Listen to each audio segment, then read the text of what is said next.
Hey guys, this is Nick, and in this video I want to talk about this news story about Robinhood account holders getting their accounts hacked and having money stolen from them. And when they try to contact Robinhood to stop this, there is no help from them. In this Bloomberg story, they talked about 5 different people that they talked to. One woman had 450 shares of Moderna, and then she saw in a notification that those shares were sold on her, and somebody was trying to pull out $10,000 out of her account. So she saw this fraud and she tried to contact Robinhood, but there's no phone number or emergency phone number even to call. So she sent emails, and she got an email back, some boilerplate email saying that we will get back to you in a few weeks. So that is their customer service, saying, we'll get back to you whenever the hell we get back to you. Another guy, a 36-year-old software engineer, said he had all of his life savings in Netflix stock, which was $2,850, and somebody sold it and tried to pull it out. And he tried to get a hold of Robinhood, and all he did was able to email them. He sent multiple emails. And he even went on to LinkedIn to notify executives at Robinhood. And so I guess that worked, and they put a freeze on his account, so maybe they weren't able to steal the money, but his account was locked down and he couldn't trade on it. So, it's bad stuff. And, I don't know what that says about a 36-year-old software engineer who puts his $2,800 life savings in Netflix. That may be for another video, but this is crazy that you have money in these brokerage accounts and you can't notify anybody in real time of an emergency when somebody's trying to steal money from you. These people were trying to put money through the Revolut app, which is a money transfer and foreign exchange kind of app, I think based in London. And so some of these were successful, some weren't.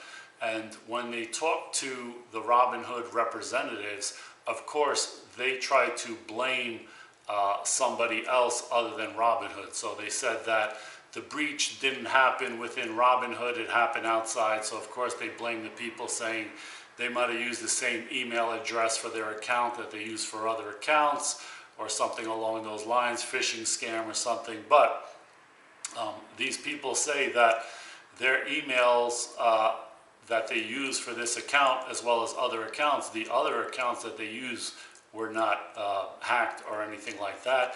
And the 36-year-old software engineer said he had 2-factor authentication on his account. So how did they hack that? A lot of times these are inside jobs, and if you have 2FA on your cell phone, how did somebody hack that unless so it's either an inside job at Robinhood or an inside job at his cell phone provider, where they cloned his SIM and used that to pretend that they had his phone or something, which has happened in the past with AT&T when they stole somebody's Bitcoin by somebody paying an AT&T worker to clone their SIM card.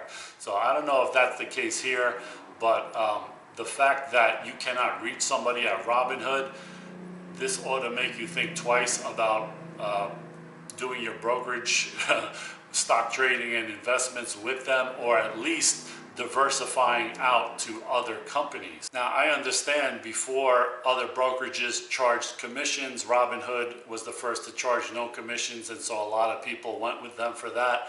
But now that even these big online brokerages are charging no commissions, I don't see a lot of reason for you to stick around on Robinhood, especially if these things are going to happen, things like this. And there's also a lot of issues of Robinhood crashing during really volatile times in the market. So I got brokerage accounts with a lot of different brokerages, because as great as they are, I don't trust any of them, and so I'd like to diversify and have money in each one, and each of them do have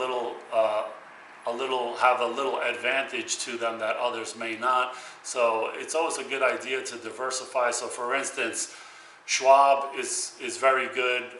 It's free trading, and they have a really good bank ATM card that gives you reimbursements all over the world. So if you travel a lot, you can use that to take cash out and you get reimbursed of the ATM fee. So that's a benefit of Schwab. Whereas Fidelity, they also have free trading, and they have a Fidelity Visa card that's 2% cash back, that you just set it and forget it, and every quarter they put the cash right into your brokerage account. You don't have to request it or get points or some nonsense like that.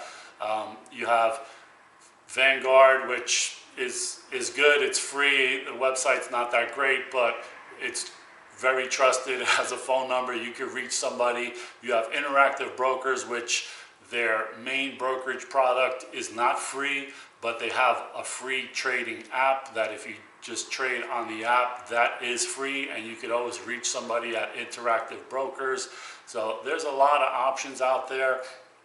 Don't stick to just one brokerage, and you see what can happen, especially on these kind of discount ones that, yeah, they're great that they're virtual and they have an app and stuff, but when you have a problem, if you can't reach them, that could cost you a lot more than all the free trades in the world. So if you only have a Robinhood account, look to diversify to one or two other brokerages that have features that are useful to you. If you like this video, give me a thumbs up and subscribe to my channel if you haven't done so already. Thanks for watching, guys.